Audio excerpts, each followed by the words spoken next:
Good morning, children. Children, as I had started the chapter, the sentence with you, but children, at that time, most of the students were not having their books.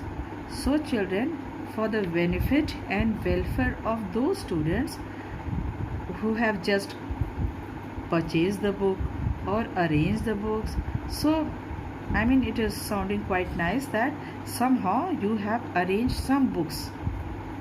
So, children, now for those children, I am again revising the chapter, the sentence for you. Clear, children? Now, children, in grammar, we begin with the sentence. Now, children, what is the sentence? So, we cannot speak anything and that can be a sentence. Sentence is, in simple words, we can say that sentence is a group of words that express a complete thought. Complete thought means complete meaning. Clear to you? That is called the sentence. Clear, children? For example, we say that he opened the door. Come in, please. Do you like coffee? Each sentence has a complete meaning. Are these sentences meaningful? Yes, of course they are meaningful. So, children, what is a sentence? Sentence is a group of words that which expresses with a complete thought means complete meaning. That is called the sentence. Correct, children? Now, children, suppose we cannot say like that. People who work hard, a fast-moving animal. This I am saying the sentence, but this I am telling you the sentence, but it is not having the complete meaning. That people who work hard, who? So it is an incomplete thought means incomplete meaning. So we cannot say it is a very proper sentence, because children, a sentence usually contains two elements. Do you remember, children? I am reminding you. What are the two elements? Remember, children, the subject. Subject कौन है भाई? The person who does the work. A subject which tells us who or what the sentence is about. Clear, children? I am reminding you, children. So just enjoy it. And then predicate. Now what is the predicate? I told you, children, which tells us something about the subject. What is that? Who is that? And what is that subject doing? Clear? Like you. You कौन है भाई? You is the subject. Speaks English. What is he doing? What is the work of that person? You know, it is a pronoun, but you is the subject also. So, speaks English. Speaking English is his work, so this is the predicate. Correct, children? Now, Ram and Tara. Who are Ram and Tara?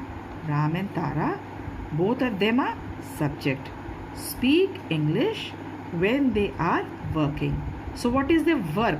Speak English when they are working is the predicate. Got it? Now, obey your parents. This simply is what is? No subject. Obey here.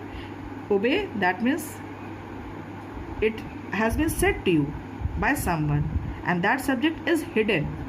Obey your parents. So here your is the obey your parents is the predicate.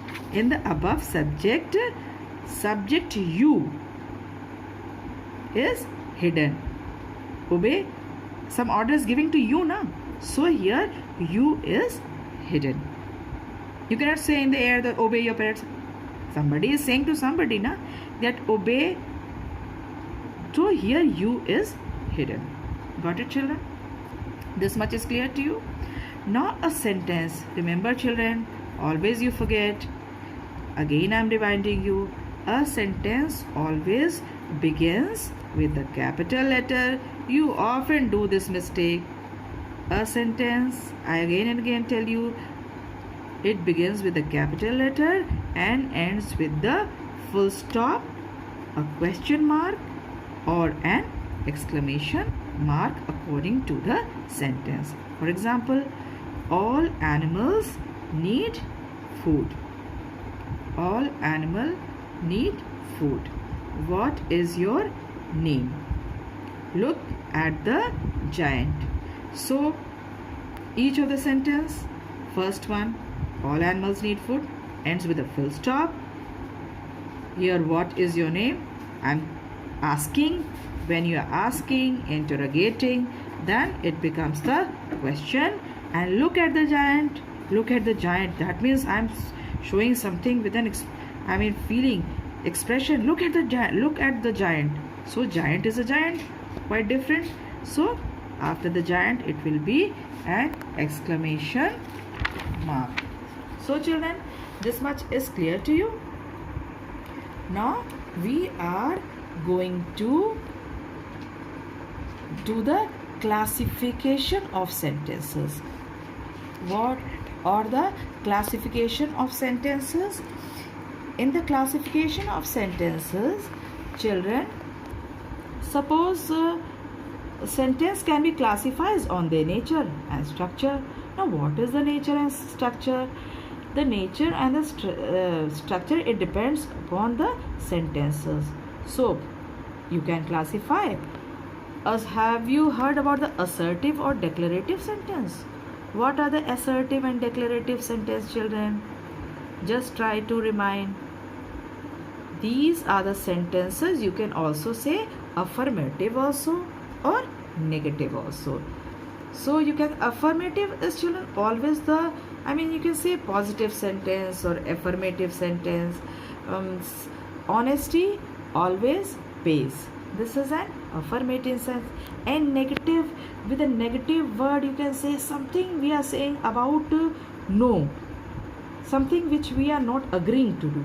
So that is no. Dishonesty never pays. Now the second kind of the sentence is the interrogative sentences, children. Interrogative, children, I think all of you are knowing, but still I am reminding you.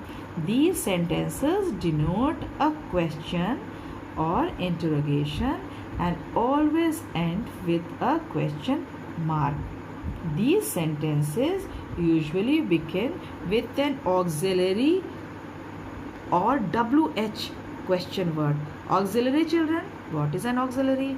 Auxiliary is an helping verb. For example, you can say, do you smoke? I am asking question. So it ends with the question mark. Second is, who has broken the glass? So children, are you finding it very interesting with the revision? Children, please, I think so you can very well understand the chapter. You are revising again, so everything is coming in your mind again and again. And children, we will carry on the chapter, and if inquiries, again children, you are most welcome to ask me all your query question. So thank you, children.